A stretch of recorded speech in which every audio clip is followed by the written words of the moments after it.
You ever notice when you're in a conversation with someone and they talking and talking and talking, and it's like you're trying to be present in the conversation, but it's so many distractions.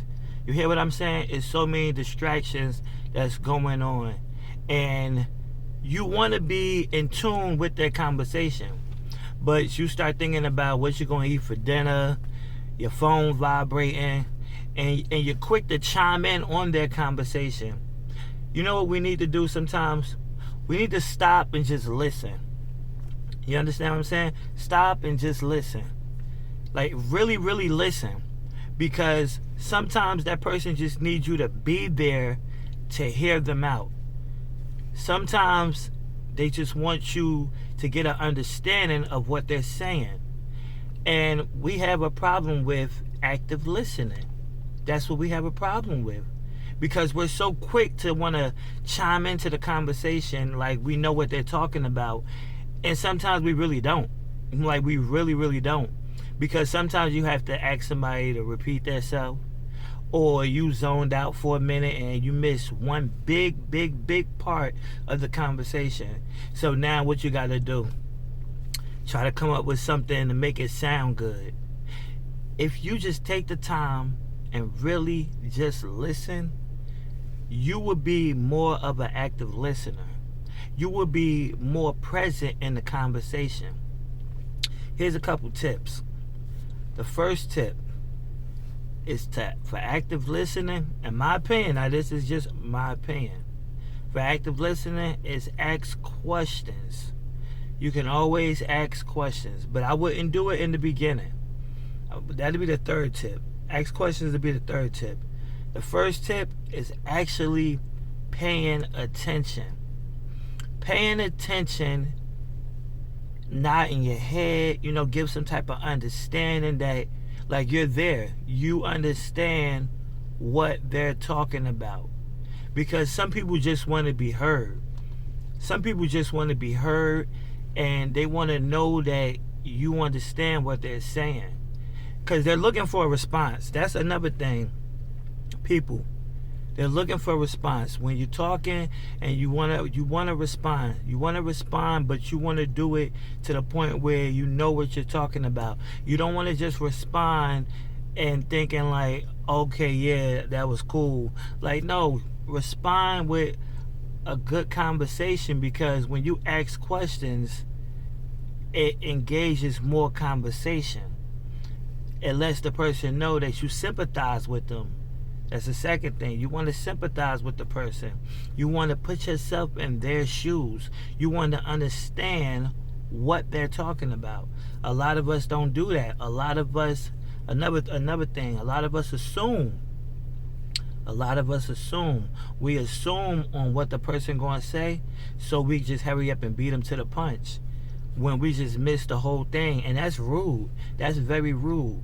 Sometimes you have to stop being rude and listen. And when you listen, it makes better conversation. It makes a better conversation because now the person that you're talking to, they're not going to rush you. They're not going to try to chime in real quick to try to get their point of view. No, they're going to hear you out. They're going to nod their head. They're going to get an understanding of what you're saying.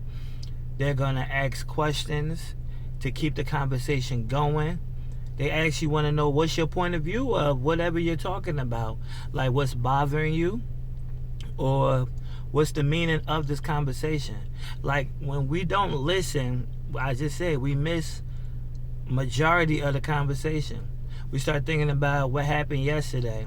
Or we thinking about who playing on what game today. Like, we zone out too much when people start talking.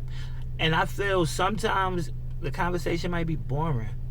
Or the conversation not as interesting. Or you just got too much on your plate. We're not perfect. So we just be having too much on our plate to really listen or take the time out to really listen to that person. And we assume and we jump ahead of it, and we try to sometimes rush the conversation, especially if you ain't got time. You're going to rush the conversation as much as you can. Tell them what you need to tell them, and that's it. And they're going to be looking confused because they came to you with this problem. They came for answers, and they don't want to just hear yes or no. They want you to elaborate on the conversation. A lot of us don't do that. A lot of us just don't do that because we have too much on our plate to be worrying about the next person's problems. But I feel we can overcome that. And the best way to overcome that is using body language. What do that mean? When you use your body language in a conversation, it lets the person know that you understand, you know what they're saying. Uncuff your arms. Some people when they listen and they be like that, they be looking mad. Uncuff your arms. Calm down for a minute and just really listen. Really listen what's going on. Lean into the conversation. Lean in and make sure you really hear what they're saying, because you can misinterpret of what they was talking about. And you'll start bringing your own thoughts in, and it has nothing to do with the conversation. A lot of people be talking about certain things, and then they start talking about something totally different. You be like, how we get there? Like, that wasn't what we was talking about, and that wasn't my problem that I needed help with. But that's just sometimes how it be. People will drift off in the conversation. So it's best to ask, open-ending questions so you can keep that conversation going, so you can see what's the message, what's the point, and how you can help this person instead of assuming that you know what they're going to say. Don't assume what they say. You know the saying. I'm not going to say it, but you assume, you make a what? Okay, we ain't even got to say it. We ain't got to say it. But yeah, I feel for you to be a better active listener, use body language. Body language will definitely solve that problem. You'll be more active into the conversation. You'll be more friend. A lot of people don't have good friends that really listen.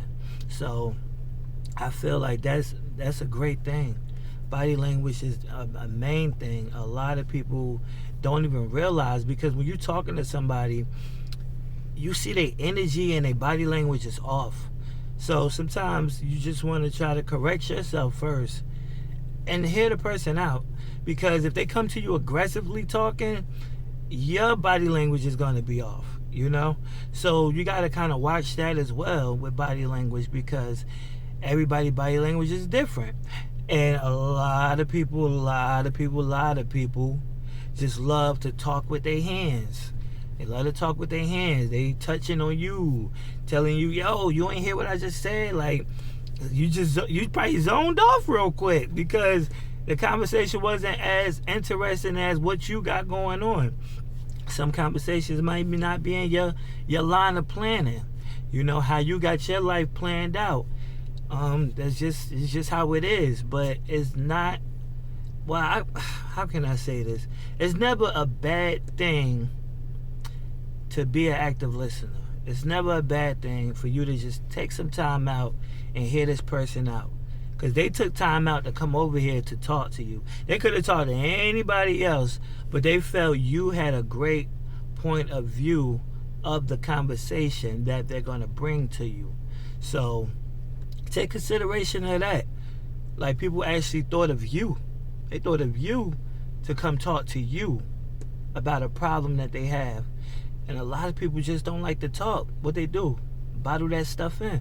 They don't like to talk about it. They don't. They really, really don't. So it's best, if you want to be a good friend, be an active listener. Be an active listener. Use body language. Let that person know that you care. Put yourself in their shoes.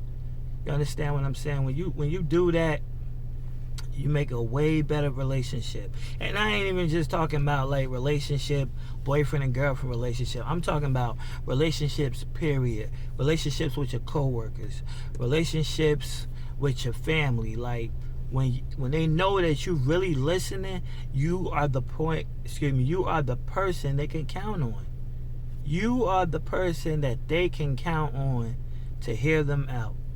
And that's sometimes what we just need. We just need somebody to be there to hear us out. We don't need you to chime in and trying to rush the conversation. Like, we just want you to listen. Like, really, really listen to what we got going on. But y'all, that's my time. I appreciate y'all. Please like, comment, share, subscribe. If you got a story about you not listening, please share it. Matter of fact, before I go, I got to tell y'all this story because I know it was something. It's always something. I was in a meeting. At the job, and they was talking about safety and things like that. And I zoned out. I zoned all the way out. I sure did. And when they asked a question, they looked at me, and I'm just like, say what now? Like, I had to tell them, please repeat it, because I really wasn't paying attention. I can admit that I really wasn't paying attention. So I ain't perfect. So y'all know I must be tripping. But please like, comment, share, subscribe. Tell a friend to tell a friend. It's your boy Ty Skills. We out.